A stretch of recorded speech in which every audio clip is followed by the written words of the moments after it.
Hey, Northerndice here, and today I'm going to be unboxing my Kickstarter edition of Skulk Hollow by Pencil First Games. It came with a mini expansion, and I'm pretty sure it's cram-packed full of all the stretch goals and whatnot. It is a game where you are effectively playing a board game version of Shadow of the Colossus. So one player plays as a small team of rodents and other woodland creatures trying to take down the other player, who's playing as a massive beast made out of stones, trees, trying to really wreck the place, I guess. I did forget about this game, so it is going to all come back to me very quickly as I go through the unboxing. But it is down to me forgetting, not because it's an unrememberable game. Looking at it, it's one of those when I've had updates I've been very excited to read about. So, if we crack this baby open. Okay. And now I'm going to flip it because, that makes sense. An asymmetrical game between the legendary Guardians and the Foxen clan of Boar. You have to scale the Guardian's body, and you've got epic meeples. Fantastic straight off the bat. Love scaling bodies, love epic meeples, always great. This is simply a first impressions video, and it's based on what I see in the box. This is not a gameplay review, so if I am not a fan of what I see, do not assume that it is not a fan. Oh my days, that was stiff. Skulk Hollow. Oh, it's quite a meaty rulebook. Oh, no, it's not. The pages are just crazy thick.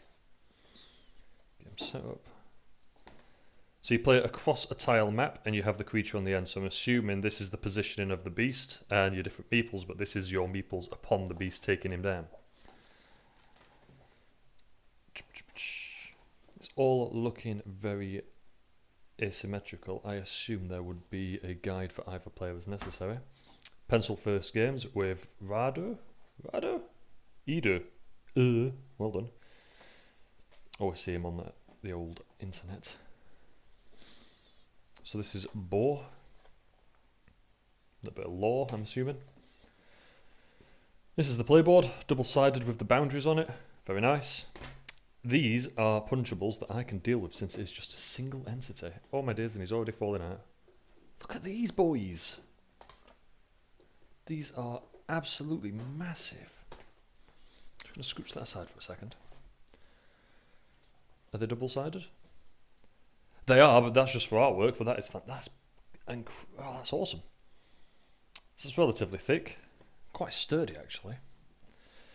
And you've got the different symbolisms on there and different verbs. So that's either going to be the danger there, or it's going to be the action the monster can take, just based on assumption. Stomp, stomp, throw. Stab, sizzle, sizzle, and it's based on meeple count from the look of it as well. And claw, shriek, awesome.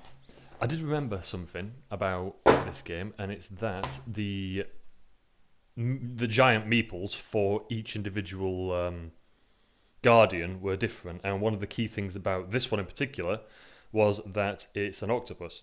So it had tentacles, and the idea was, from what I remember visually, was that you had little tentacle meeples, which I thought was quite cool. Very Cthulhu. So let's bring the box back into view, and I'm going to throw it out there. That insert is incredible. I do like a good insert, as I'm pretty sure you'll know if you followed my other unboxings. Ooh, 5. These are the Foxen Heroes, that's the reason. So that is always one player's board. The Foxen Heroes, and you have got how you make your turns, actions. Look at that king, he's a bit smug, isn't he? Looks very much like he'd be out of Robin Hood from Disney. And that's just a quick guide on the back. And there are the 4 different guardians with how they can do. So these are actions that the guardian can take. Brilliant, awesome. Chuck those to one side. And then, okay, so you've actually got little boxes for each individual deck set. Of course the cellophane, which is fine. Look at the meeples. So these are little guardians. Little tribe. And every action they could take would be upon there. Okay, that's really clear. I'm really impressed by that. That's really, really clear. And I love the fact that the decks are in their own separate boxes, because one thing I always hate about games is the pack down being longer than the setup. And with big games, you often get that. And I know this isn't intended to be a big game. It plays for about 40 minutes. But even then, if you've got a 40-minute game that takes longer to pack down than it does to set up, it's always a bit of a put-off. But having these makes it immediately easy because you just take out the fox and meeples and one of those 4. That's a really cool idea. It's a really nice attention to detail. Oh, look at that boy. Oh my days.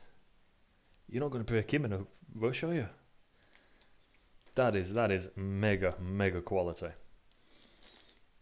Now, I'm not sure if the Kickstarter edition will compare with the standard edition, but honestly, that is awesome. And there's the cards. I'll crack these one open. I'm a Lovecraft fan, and the fact that it's a giant Cthulhu-faced octopus with tentacles that fly everywhere makes me want to actually open this one in particular. The cards feel pretty sturdy, actually. And is it a programming base? It could very well be. And is that a small guide? Deal 1 wound to any Euro unit. Yes, that's what all your different actions do. So it's like a quick player guide. Makes sense. Do I put it back in the little bag? Nah, I live a little. I'll put it back in a second. Not mess about. And these little tokens will... Are these ribs or bananas? I'm going to assume these are ribs and not a banana bunch. Little hearts, and they're double-sided, so it wouldn't just be a case of removing, you'd flip them, which is quite cool. Again, the quality. Just let it focus a second. The quality, the thickness is just incredible. I don't remember what I backed on this, but I don't think it was much.